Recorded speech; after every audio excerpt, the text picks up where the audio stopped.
Obrigado, gente. É o Júlio, acho que a maior parte das pessoas aqui já conhece ele. Quem está aqui, acho que a gente já se reconhece. Obrigado aí por ter... Imagina. Bom, eu sou o Júlio, eu estou hoje atuando no GNGS, né, mas durante a minha especialização em 2023, eu ficava GN, GS, DN e E, e na UAC, né, porque era no nono, a UTI pediátrica, né. Então, durante meu aprimoramento inteiro, todo o contato foi em UTI. Além disso, a gente faz outros atendimentos durante o aprimoramento ambulatório, mas a prática inteira foi dentro de UTIs. Essa é a Maria, acho que vocês também já devem conhecê-la, né? Ela é a que vai ficar com a gente no GNGS até agosto e depois vai trocar e vai ter uma nova especializanda. Eu pensei, né, quando o Arthur me chamou para dar essa aula, eu fiquei um pouco curioso, assim, de como que seria a percepção de vocês para a psicologia também, e pensei em começar contextualizando um pouco do que é a psicologia hospitalar.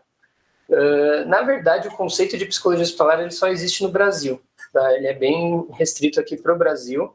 No resto do mundo chama-se psicologia da saúde, e o interesse nessa área surge na Segunda Guerra Mundial, quando os soldados eles eram atendidos e era perceptível outros sintomas psíquicos, emocionais, e não existiam intervenções, não existia algo estruturado para abarcar essas demandas. Então, eles entenderam que havia necessidade de olhar para também essas questões. Então, foi estruturada a psicologia da saúde para olhar o adoecimento de uma forma mais ampla. Não só pelas questões físicas, mas tudo que envolve aquela questão, né? Então, a relação da saúde e doença de uma forma mais ampla. E as intervenções, elas eram voltadas para questões individuais, mas também pensando muito em políticas públicas. No Brasil, a gente teve a primeira atuação de uma psicóloga e pedagoga chamada Matilde Neder, que começa no IoT. Ela avaliava as crianças que iam passar por alguma cirurgia na coluna, fazia uma avaliação pré e uma avaliação pós, e era um trabalho meio isolado, assim, só tinha ela ali no meio do IoT. Mas ela começou a escrever aqueles conteúdos, começou a estruturar e levar isso para o HC em si, e depois de 20 anos, em 1974, teve a primeira contratação mais ampla de psicólogos aqui no HC, e a inserção de diversas divisões. Então, o ICR, o INCOR, o Instituto Central acabou recebendo essas divisões de psicologia.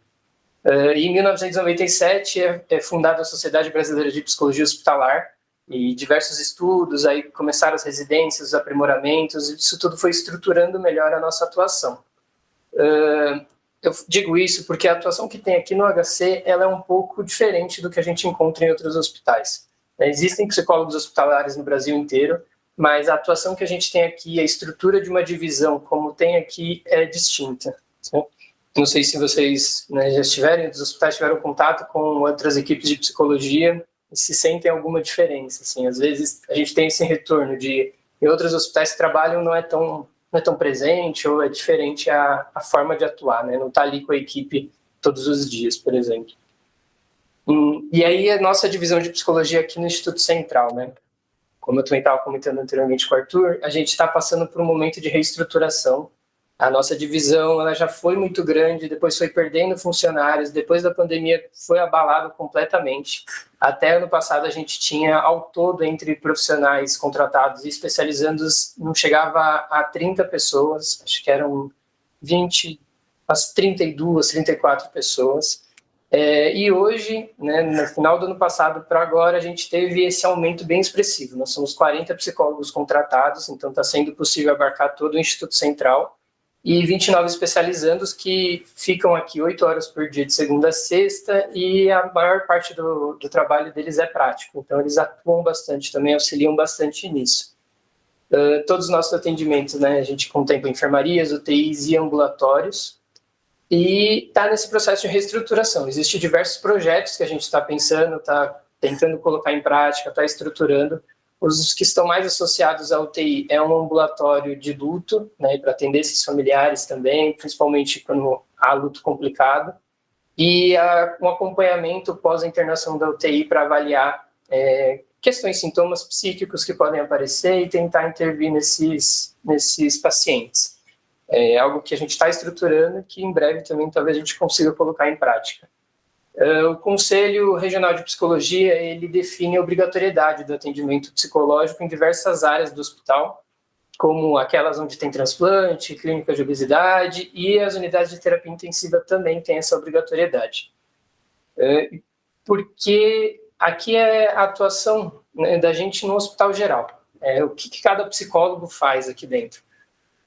Acho que vocês já devem ter escutado falar também que psicólogo tem diferentes abordagens, tem teorias diferentes. Isso sim, a gente parte de princípios diferentes para compreender os fenômenos humanos, mas dentro de um hospital a gente é alinhado com o mesmo direcionamento. Então a gente sempre vai compreender o adoecimento daquele paciente de uma forma biopsicossocial, né? A gente vai avaliar de uma maneira ampla, sempre vai pensar em atuar com a família, com o paciente, e o que a gente pode promover também dentro da equipe, dar voz à subjetividade e auxílio na elaboração simbólica.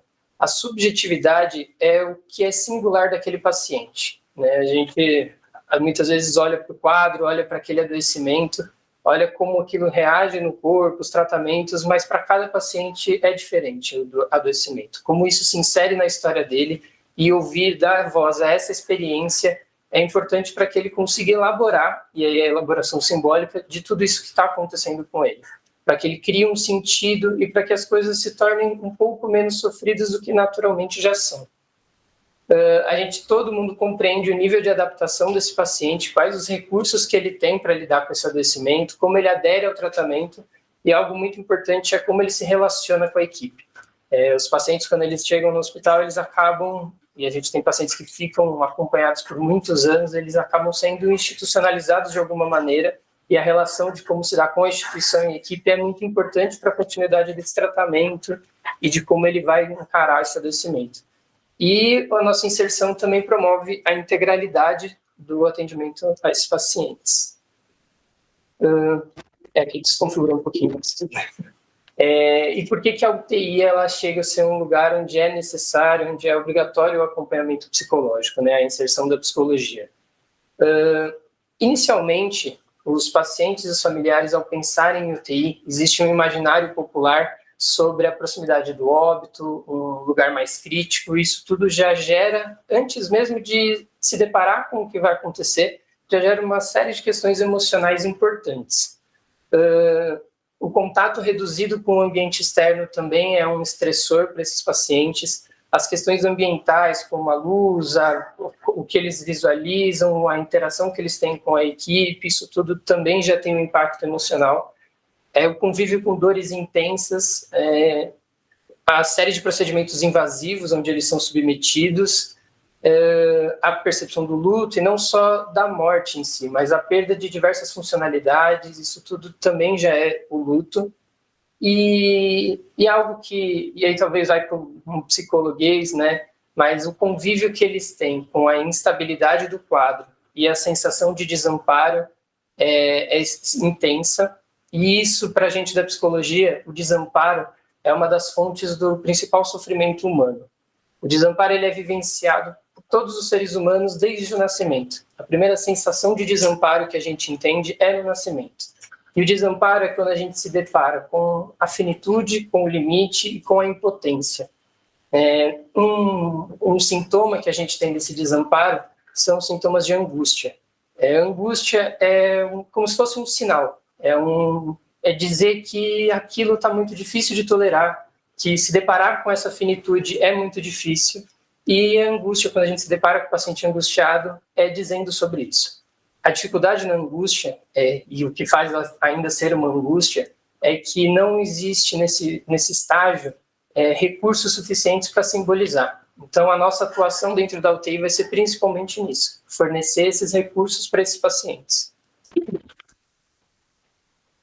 Isso é um fluxo de atendimento que a gente tem. Hoje, nós atuando só em UTI, nós somos em 4 psicólogos, tá? Tem na UCI, na UTI do trauma, agora no DN, né? A gente tem no GNGS e que agora ele foi para lá, e no FF. Tá?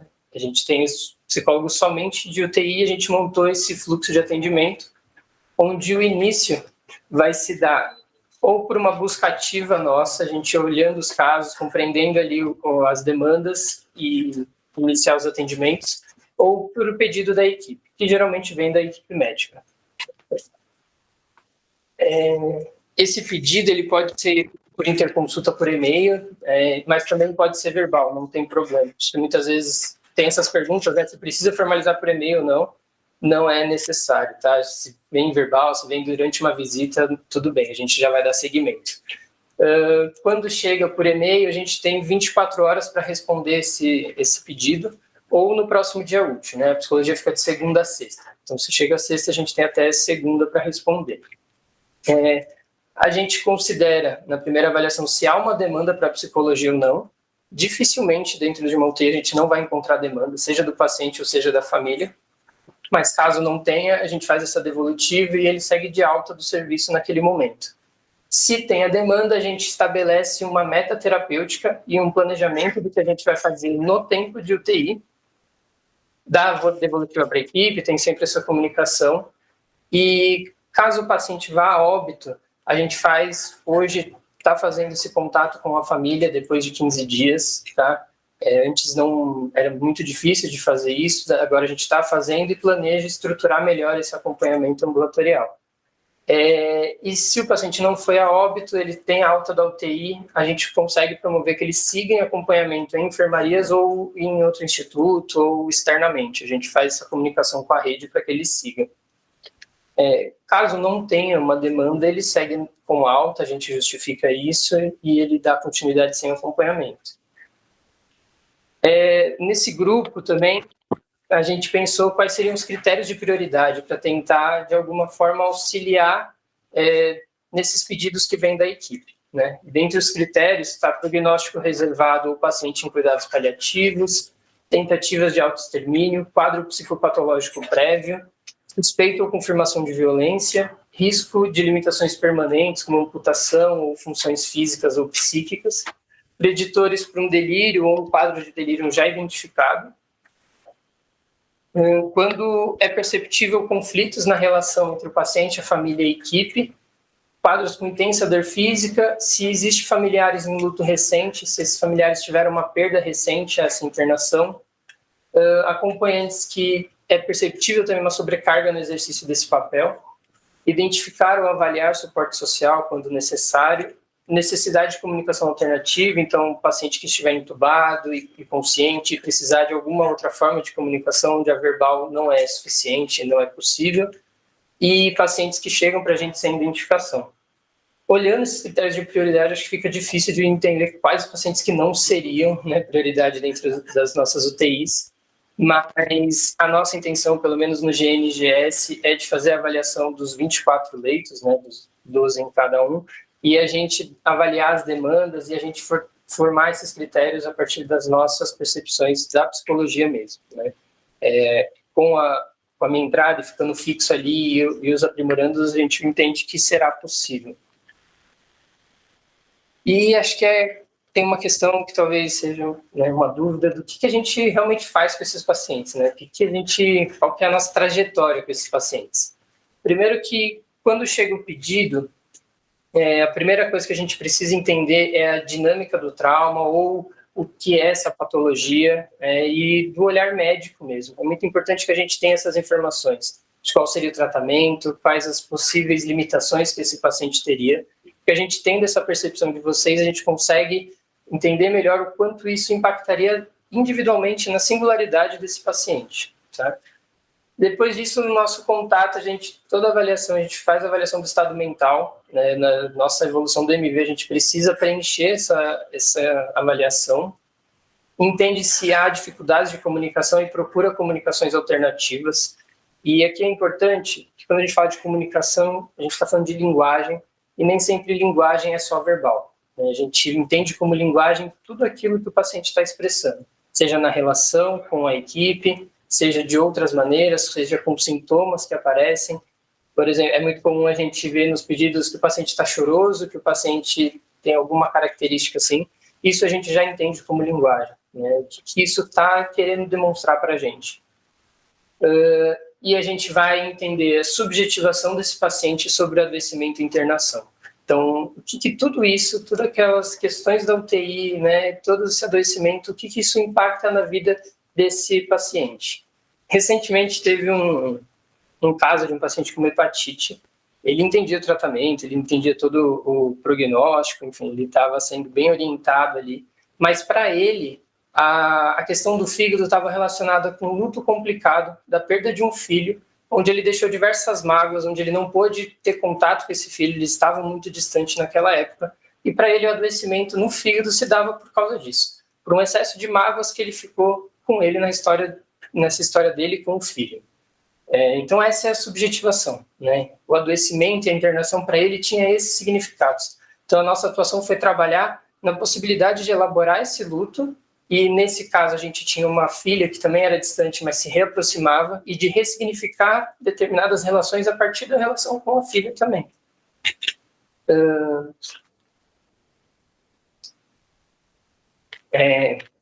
E aí a gente promove dentro desse processo a reflexão e elaboração de experiências traumatológicas. E a gente chama de traumatológicas porque tem potencial a ser um trauma. Tá? A gente vai entender um trauma quando já há uma elaboração. E aí surgem sintomas psicopatológicos, né? A gente entende que todas essas condições são possivelmente traumatológicas. E dentro disso a gente vai entender com esse paciente quais os recursos que ele tem para fazer isso, né? Então a gente não tem algo pronto onde vai levar para o paciente e ele vai seguir isso, mas a gente vai entender com a vida dele, com a história dele, com a família dele, quais os pontos saudáveis que tem ali psiquicamente que a gente possa estimular. Eu deixei diagrama do aparelho psíquico, porque realmente a gente tem um diagrama dentro do aparelho psíquico. Achei que iria ficar muito psicologuês, ia ter diversas questões que daria uma outra aula para a gente pensar, mas eu vou tentar explicar mais ou menos de como que a gente se orienta nisso, né? Eu trabalho com a psicanálise, então todo o meu viés, todo o meu olhar, ele parte da existência de um inconsciente e de um aparelho psíquico funcionando a todo momento, né? Quando a gente, desde o nascimento, a gente vai sendo construído e sendo estruturado esse aparelho psíquico, né? Então todas as nossas vivências, todas as nossas experiências, elas se dão pelo mundo externo, pela experiência sensorial, e internamente a gente vai fazendo um processo de dar sentido a tudo isso que a gente vivencia, né? Isso, quando a gente é bebê, e quando essa formação, né, do aparelho psíquico se dá relacionalmente, principalmente com a maternagem. E como maternagem é função também, função materna, e não necessariamente que precisa ser uma mãe, precisa ser um pai, mas essa função que basicamente precisa ser afetiva, né? E é isso que vai estruturando o nosso aparelho psíquico. Quando a gente tem a formação desse aparelho psíquico, todas essas vivências, né, todas as nossas experiências, elas se dão pelo somático também, né, pelo corpo, mas existe um fluxo natural que o próprio corpo já produz, que é de dar sentido a tudo isso, né? Quando existe um adoecimento, quando existe um trauma ou uma internação em UTI, esse fluxo ele é interrompido, de tão traumático que pode ser. Então, esse fluxo de receber as informações, de dar sentido, dar significado, ele é interrompido e muitas vezes precisa de um auxílio externo, relacional, assim como a nossa história se deu, para que a gente retome esse fluxo, né? Quando não é possível, quando há dificuldades nisso, é onde a gente vê pacientes que têm quadros psicopatológicos depois de internação, onde não lida tão bem com o adoecimento. Então, o nosso trabalho ele é como um agente de metabolização desse processo, de transformação e de tentar auxiliar nessa busca de sentido e de significado. Ficou claro ou ficou muito confuso? Se ficar muito abstrato, eu tenho o diagrama na bolsa, se eu consigo mostrar para você tentar explicar um pouco melhor. As principais queixas que chegam nos nossos atendimentos é sobre a perda da autonomia e da funcionalidade, alterações na imagem, no esquema corporal, o tempo que eles estão internados, preocupação com a reabilitação, atividade profissional, com readaptação social e a vida íntima, além de demandas muito específicas e muito individuais que acabam suscitando nesse momento mais frágil também emocionalmente. Teve um caso aí já mais antigo de uma paciente com Guillain-Barré que estava com dificuldade no desmame da ventilação mecânica. né? E a equipe chegava para mim dizendo que fisicamente ela tinha totais condições ali, mas que não aceitava, tinha um recuo. E a gente tem alguns trabalhos, né, psicanalíticos, principalmente sobre essa relação do desmame e da ventilação mecânica, e aí a gente pode ter contato e eu passar esses casos para vocês. É uma minoria, né, dos pacientes, mas quando isso acontece, quais as interpretações que a gente pode fazer? Nesse caso, essa paciente, a gente foi tendo um contato, foi um acompanhamento um pouco mais longo, e até chegar em uma cena da vida dela, onde o pai necessitava de suporte de oxigênio, e ela sempre cuidava desse pai, né? Então ela trazia com muita vivacidade mesmo os momentos em que o pai sentia falta de ar e que ela precisava correr para o hospital, todo esse auxílio.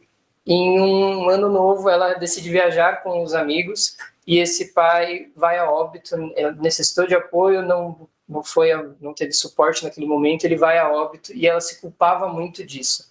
E todas as vezes que a gente entrava em questões da respiração, dela desmamar da ventilação mecânica, de alguma maneira estava presente também essas vivências que ela tinha com o pai. Foi sendo possível, ela tinha recursos também psíquicos importantes para isso, e foi sendo possível elaborar de alguma forma e aliviar essa culpa que ela tinha de não ter dado suporte naquele momento. E até, minha cabeça foi um pouquinho, até a questão de desmame, acho que é um termo tão subjetivo diante de tanta procura objetiva dentro de uma UTI, né? Depois eu pensei nessa pesquisa agora e eu posso disponibilizar para vocês depois, tá? Eu trouxe um pouco também da relação da saúde mental com a UTI e a UTI com a saúde mental. Pensando em quadros prévios relacionados à saúde mental que levam a internações em UTI e que, quando chega, a gente acaba se questionando de como será que está sendo o suporte e o atendimento a esses pacientes que necessitam aqui fora, para que não chegassem a necessitar de um suporte hospitalar ou dentro de uma UTI, né? Os casos mais clássicos, talvez, são pacientes com dependência química, que têm diversas comorbidades inseridas nisso, psicose de uma maneira geral, a principal, pensando psiquiatricamente, é a esquizofrenia, então a gente acaba tendo muitos pacientes com esses quadros. As tentativas de suicídio, a Abramed, ela divulgou alguns dados de que em 2023 tinha internações hospitalares, 31 internações hospitalares por dia por tentativas de suicídio. Acho que é um número bem expressivo. E vários outros quadros de saúde mental que também têm esse impacto nas hospitalizações. E, em contraposição, como a UTI também pode impactar na saúde mental. Então, a gente tem quadros de delírio, tem a medicalização, muitas vezes como um anestésico emocional, e isso pode ter um fator iatrogênico, como a dependência química pós a UTI. Geralmente pode, nesse contexto, o uso extensivo de GABAérgicos, e a gente acaba vendo o uso de benzodiazepínicos pós a UTI, tem algumas relações. A síndrome pós-cuidados intensivos mais conhecida, um quadro que muitas vezes ele é questionável, porque o TEPT, dentro de pacientes com TEPT, tem de 80% a 90% outras comorbidades, né, e com tratamentos diferentes, com olhares diferentes, mas quadros como o TEPT e outros sintomas psicopatológicos que aparecem relacionados pós-internação em UTI. Os atendimentos com os familiares, todo paciente que a gente segue, a gente avalia os familiares, não tem como pensar separado. A gente avalia a estrutura e a dinâmica familiar e como que a internação daquele paciente impacta nisso. A gente acaba vendo muitas vezes que o paciente internado, ele é a estrutura da família, ele é o arrimo da família, financeiro, ele fornece suportes e toda essa estrutura ela é abalada. E como que a gente consegue manejar recursos para que o impacto seja um pouco reduzido, né? A gente avalia a efetividade do suporte social. Uma coisa é a gente ver quem tem disponível e outra coisa é a gente ver o quanto isso é efetivo, né, para esse paciente e para os outros familiares também, para a gente mobilizar uma rede de apoio desses familiares.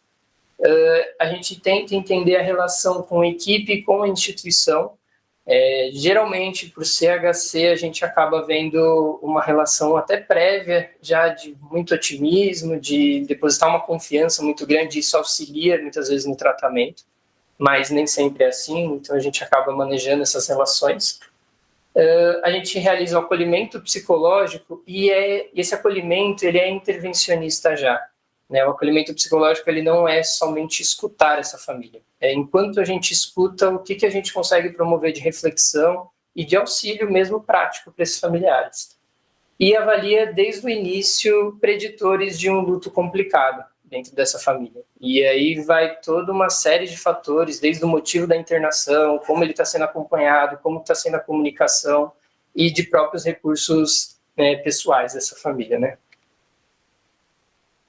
A maior parte das queixas que a gente tem é a distância do parente, o medo e a impotência que eles têm diante da internação, diversas culpabilizações de se eu tivesse feito algo diferente, se eu pudesse ter promovido algo distinto, as mudanças na rotina, muitas vezes vem questões financeiras e visita de crianças. Acho que visita de crianças também daria uma outra aula, porque tem diversas questões latentes na visita de criança, mas já chegaram a me perguntar por que a gente fazia isso com as crianças, como se fosse algo trazendo sofrimento para essa criança. Mas a gente tem, todos os estudos indicam benefícios nessas visitas, nesse acompanhamento. E parte do hoje, né, em fevereiro desse ano passou a ser uma lei de crianças visitarem os pais internados. Então a gente tem leis, tem estatutos, tem diversos modelos que garantem essas visitas, mas também tem estudos que indicam os benefícios, né? As crianças, a gente entende no desenvolvimento infantil que a partir do 6º mês de vida já podem sentir a falta dos seus responsáveis, né? Então, integrar eles com a família, eles tendo conhecimento do que vem acontecendo e possibilitar essa visita reduz sentimentos como abandono, como medo, como uma não confiança nesses familiares. Esses sentimentos, eles são reduzidos. Eu deixei no final também as referências só de visita de criança, assim, bem específico, porque tem estudos interessantes. Por exemplo, um que foi feito com 20 crianças, onde algumas delas visitavam os parentes com acompanhamento profissional, outras não tinham esse acompanhamento e outras não visitavam. E esses sentimentos mesmo de medo, de abandono, foi visto nesses 2 grupos que não visitaram e que não tiveram acompanhamento profissional, enquanto foi reduzido nesse grupo onde teve acompanhamento. E a gente tem outras pesquisas que mostram que a maior justificativa, né, da equipe de não deixar as crianças é por medo de infecção e medo de traumatizar a criança. Como eu falei, o desamparo a gente vivencia desde o primeiro momento de vida, então acho que isso é um pouco de subestimar a capacidade dessas crianças. E o medo de infecção, acho que mais do que vocês sabem, que nem sempre é real esse medo, e o quanto também não tendo projeções de uma equipe ou uma incapacidade dos adultos de lidarem com a finitude. Então, isso é um tema que vai longe, assim. E o que a gente faz para a visita de criança?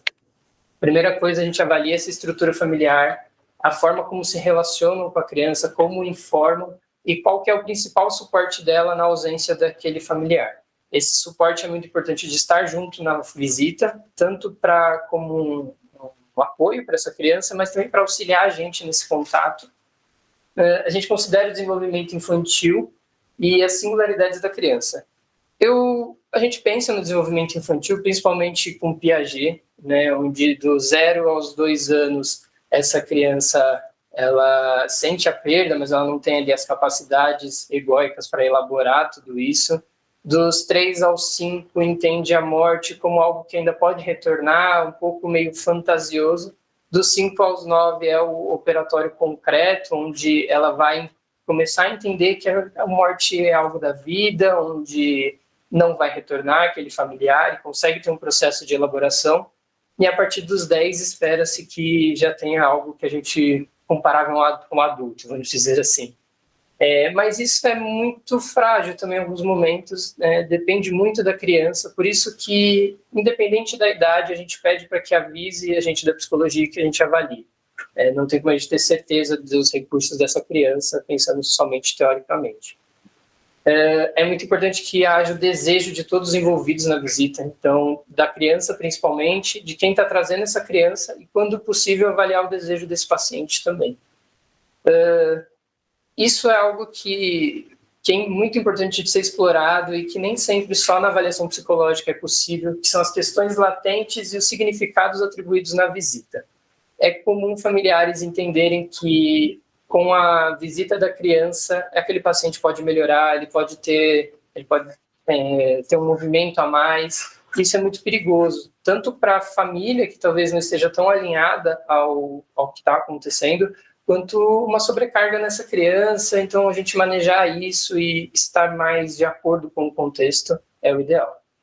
A gente prepara a visita, então antes de entrar no leito, a gente faz essa preparação, utilizando muitas vezes recursos lúdicos, enfim, o que é possível e pensando na idade da criança, e acompanha ali os primeiros momentos da visita, dependendo do caso, a gente fica a visita inteira.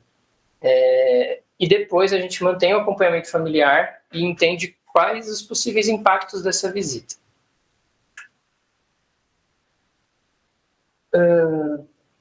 De visita de criança, acho que eu teria vários exemplos também. Assim, teve crianças que vieram de outro estado, não chegaram a entrar no leito, mas o processo de elaboração dela da perda fez muito sentido, mesmo ela não desejando entrar no leito. Então, quando a gente fala de crianças e dessa visita, são diversos fatores que eu acho que valeria até mais tempo para discutir. Com a equipe, a gente pode auxiliar na comunicação quando percebe que está fragilizado entre a família e a equipe ou com o paciente. Por diversas vezes a gente nota o quão é importante para o tratamento e para a continuidade desse acompanhamento quando todos estão bem alinhados. Quando essas relações estão fragilizadas, a gente pode pensar também em intervenções de como fortalecer. A nossa presença tende a articular e promover um ambiente menos hostil e mais humanizado. Acho que o próprio fato da gente levantar essa questão da singularidade do paciente promove esse ambiente e outros fatores também. E é isso, é a sensibilização da singularidade do paciente e promover talvez um tratamento relacional. Diante de tantas dificuldades que a gente tem em uma UTI e no hospital no geral, tem um ponto que é todos que estão em contato com esse paciente, eles estão pensando no melhor para ele, estão pensando em promover um tratamento.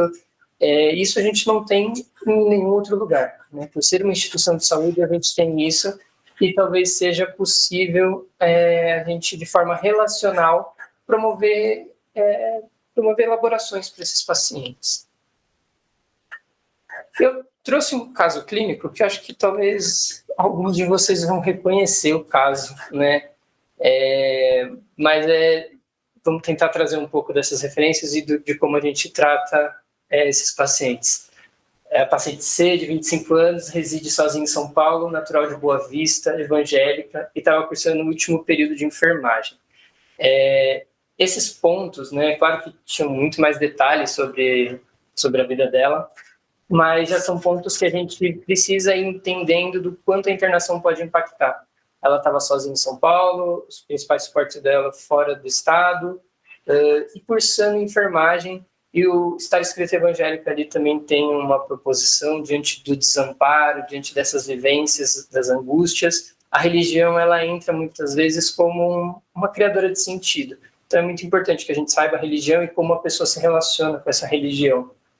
Ela havia tido um politraumatismo, uma fratura complexa de pelve e lesão descolante do dorso e glúteo.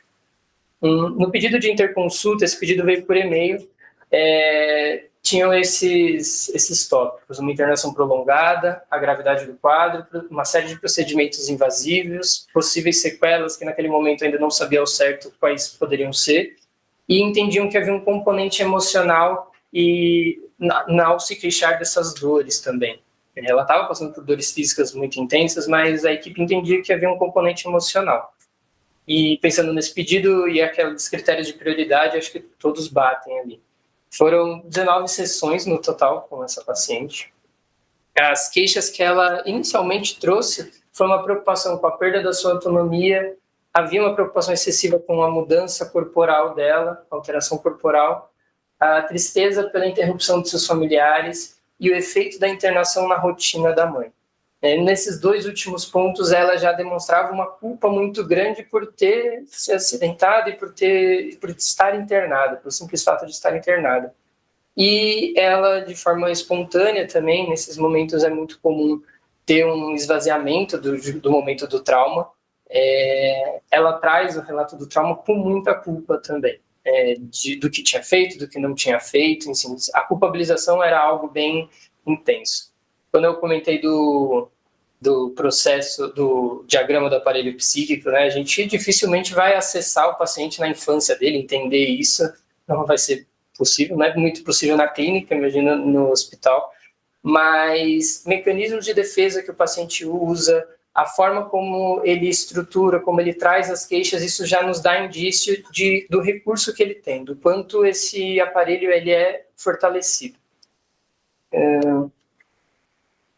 Quando a gente fala dessa culpa, quando a gente trabalha a culpabilização que ela trazia no caso, ela trouxe diversas outras cenas traumáticas, diversas outras vivências traumáticas que ela teve, como abusos, como outras violências sofridas, e ela trazia que essas histórias são meu limite, prefiro guardar tudo em um baú e viver o presente. Mas, respeitando esses recursos que ela trazia, a gente foi aos poucos podendo trazer também isso, e entendendo um pouco do que talvez a equipe sentiu de uma forma espontânea ali, do quanto existia outras questões, de quanto dentro da queixa das dores, né? Quanto questões emocionais poderiam estar interferindo.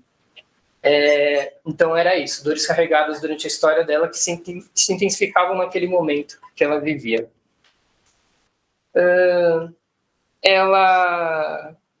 A gente foi trazendo algumas associações, isso era um recurso muito importante que ela tinha, até trazer sobre a mãe, aquela mãe que ela culpava de ter movido da cidade dela, a mãe que ela se sentia culpada por tudo isso. Ela olhava a mãe e se identificava em vários aspectos da mãe, onde tinha uma força ali de lidar com eventos disruptivos, né, como foi o dela. Teve uma frase bem interessante que ela passou por tanta coisa e agora está me ajudando. É muito forte. Acho que sou parecida fisicamente com ela e o jeito também. Somos parecidas em muitas coisas. Então era muito mais fácil ela ver o quanto a mãe era forte para lidar nesses eventos disruptivos, outras violências, e pensar no que ela poderia fazer também. Isso possibilita, essas associações possibilitam a ressignificação dessa experiência traumática que ela vivenciou. Ela teve alta e a gente pediu para que continuasse o acompanhamento psicológico depois da UTI também. Acho que eu tentei trazer esse caso para fazer algumas associações com o que eu tinha comentado antes, tá? E essas são as referências para a visita de criança. Não sei se vocês quiserem, se vocês conhecem, eu se mando para vocês, porque... Depois você me manda, eu faço. Tá.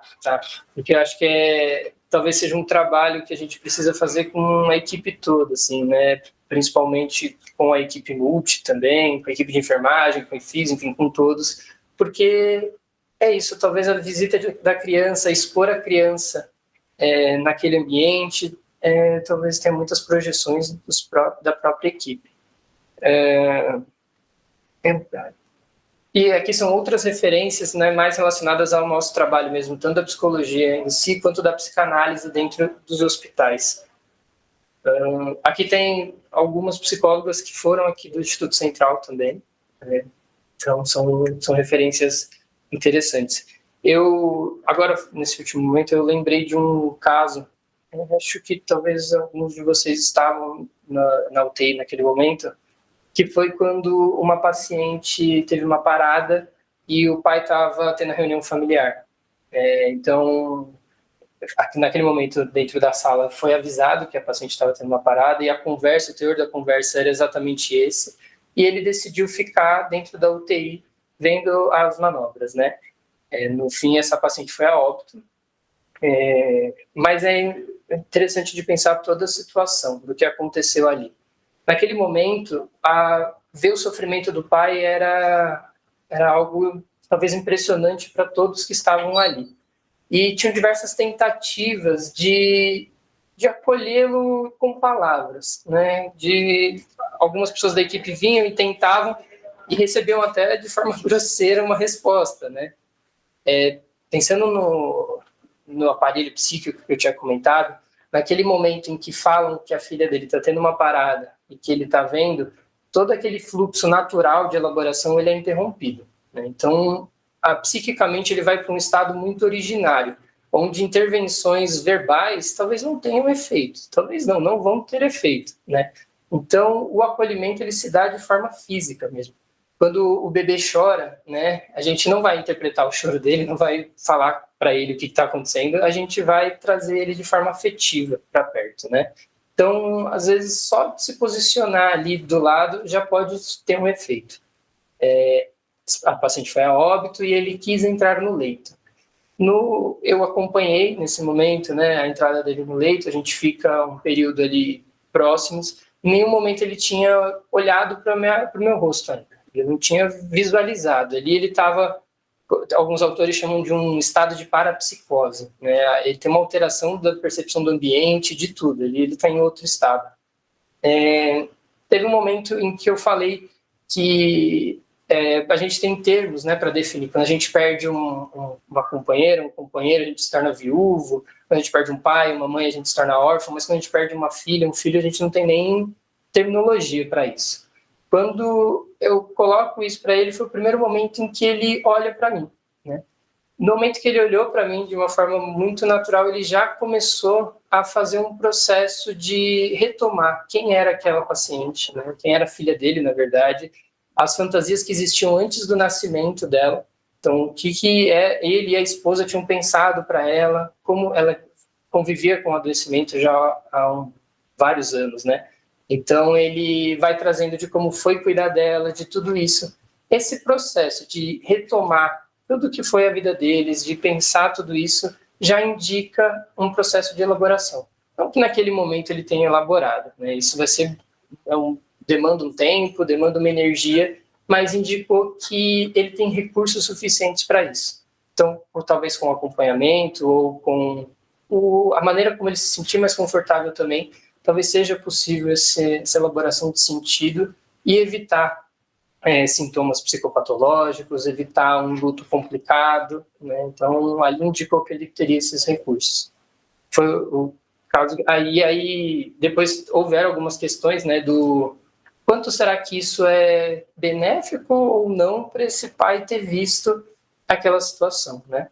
Também na literatura a gente não encontra nada que indica como algo que seja preditor de um luto complicado ele ter visto, muito pelo contrário, tem pesquisas que indicam que não, que se é do desejo desse familiar, tudo bem ele estar presente, mas veio algumas questões de tudo bem para ele, a gente até entende, mas como foi para a equipe? Está fazendo as manobras, está vendo aquele sofrimento, está diante daquela angústia daquele pai ali. E aí, eu acho que aí a gente retoma um pouco de quantas projeções que existem também por parte da equipe, do quanto é para a equipe lidar com a finitude e com esse desamparo. Então, dentro da UTI, o desamparo não é só dos pacientes e dos familiares, muitas vezes a gente se depara com esse desamparo. E acho que é isso, tá bom?